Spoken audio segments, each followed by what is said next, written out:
كيف يكون للمشركين عهد عند الله وعند رسوله إلا الذين عاهدتم عند المسجد الحرام فما استقاموا لكم فاستقيموا لهم إن الله يحب المتقين.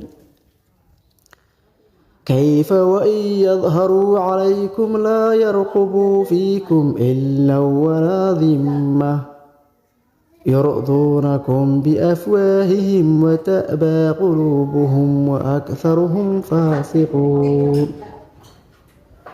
كيف وإن يظهروا عليكم لا يرقبوا فيكم إلا ولا ذمة يرضونكم بأفواههم ويأبى قلوبهم وأكثرهم فاسقون.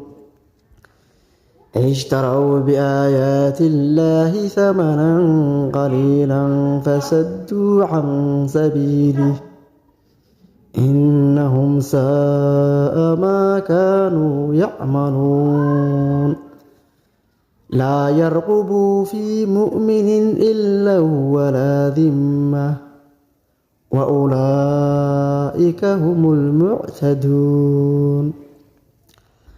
فإن تابوا وأقاموا الصلاة وآتوا الزكاة فإخوانكم في الدين ونفصل الآيات لقوم يعلمون.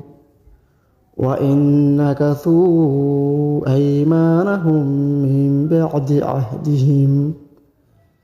من بعد عهدهم وطعنوا في دينكم فقاتلوا أئمة الكفر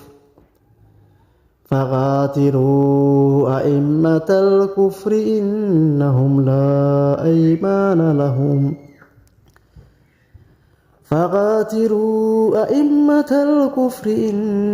لا أيمان لهم لعلهم ينتهون.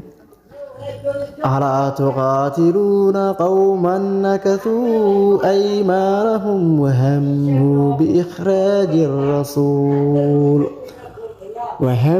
بإخراج الرسول وهم بدأوكم أول مرة أتخشونهم فالله أحق أن تخشوه إن كنتم مؤمنين.